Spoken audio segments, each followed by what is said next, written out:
Hi all, welcome back to the plant room, Plant Nerd here. Today we're going to do a quick video on repotting a couple of house plants. We have a Ceropegia linearis and Peperomia rotundifolia that are both trailing plants, and we're going to have a look at the problem that they've got and why they need repotting. So here is the Ceropegia linearis. Quite long, it's probably almost a metre long, probably about maybe 70 centimetres long. But if we have a look in the pot, you can see that when it dries out, it really dries out and it's become hydrophobic, which means that water doesn't actually soak into that anymore. Luckily, this plant is a plant that doesn't need too much water. I'm just going to zoom in here to see. They form these little bulbs here, little nodules that actually store water, a bit like a succulent plant.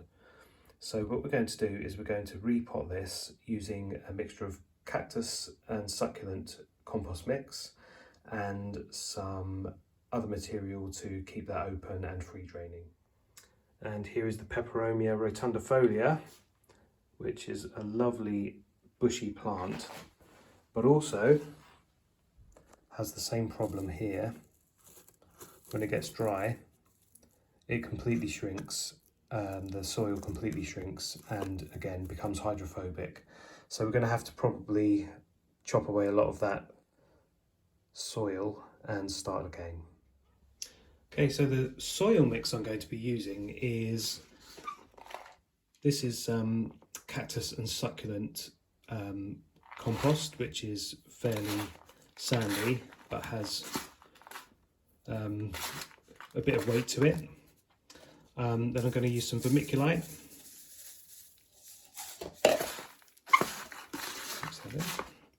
and also I'm going to use some orchid compost, which is basically just this chipped bark. Because the Ceropegia linearis is an epiphyte, this will work really well for it. Just going to mix that in. This is going to be really free draining, but it will also retain some moisture as well. Just going to put a little bit more of that in.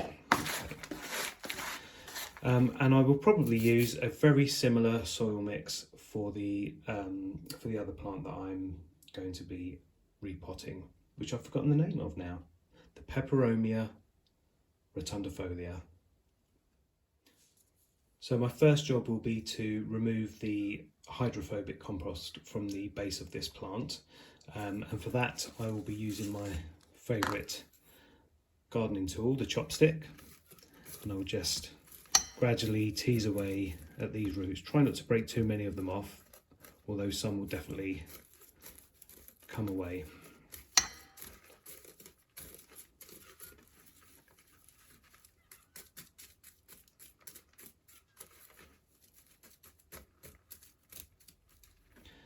Now what often happens when you buy a plant like this is the compost that has come from the nursery in, and in the nursery it will have very different conditions to what you would have at home.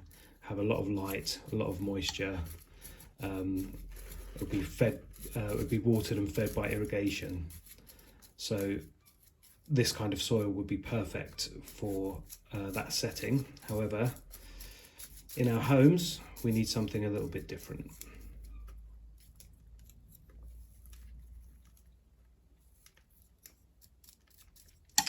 And you can see here the tubers that it forms, which are where it stores the water, which is why this is a sort of plant, a little like a cactus, that doesn't really need that much water. Wait till it's completely dried out before watering. If you are going to take cuttings of this plant, by the way, if you have a look along the stem, I'm just going to zoom in, you can see along the stem there are these little nodules below each pair of leaves. When you've got these, they will root really easily. All you need to do is just snip them off and put them in some water. I've done that recently, did it over winter actually, and it worked absolutely fine.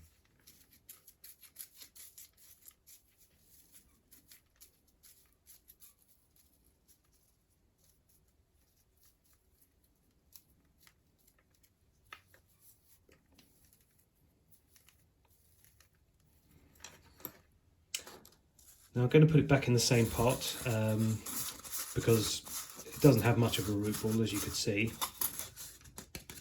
So I'm just going to put a bit of the new compost in the bottom.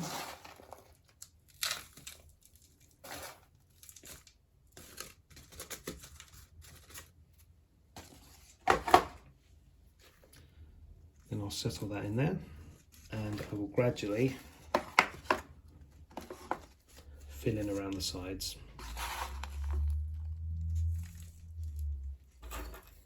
Just use my chopstick to gently press it in.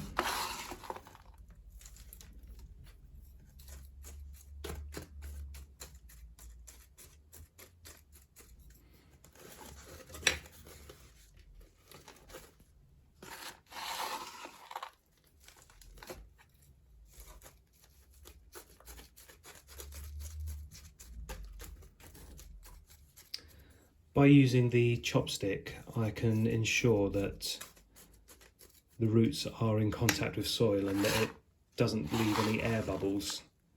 When the roots grow, when they hit an air bubble, they will probably shrivel back and die. So we need to make sure that that's really well packed in there, really firm.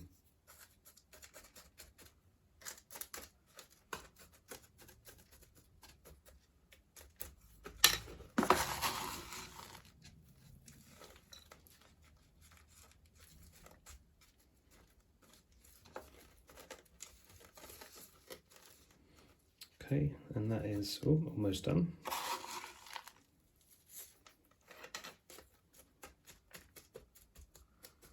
Okay, so when we water this now, it will be really free draining, but the soil is no longer hydrophobic, which means that the roots will get enough moisture.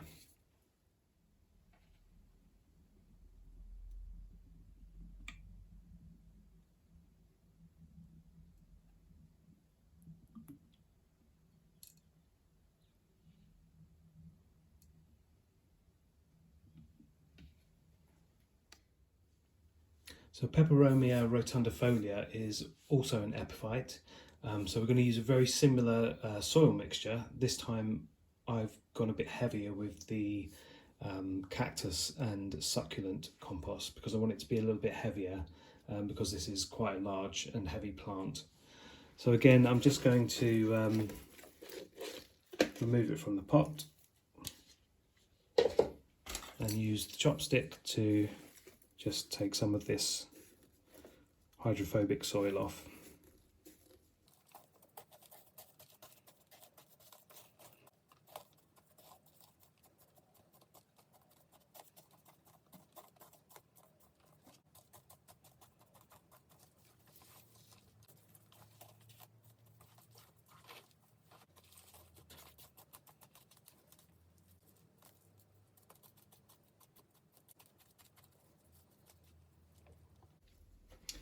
Okay, I'm going to stop here. I'm not going to take any more of this soil off because there is a lot of fine root mass in here, which I don't want to remove too much of because I don't want the plant to be too stressed by this.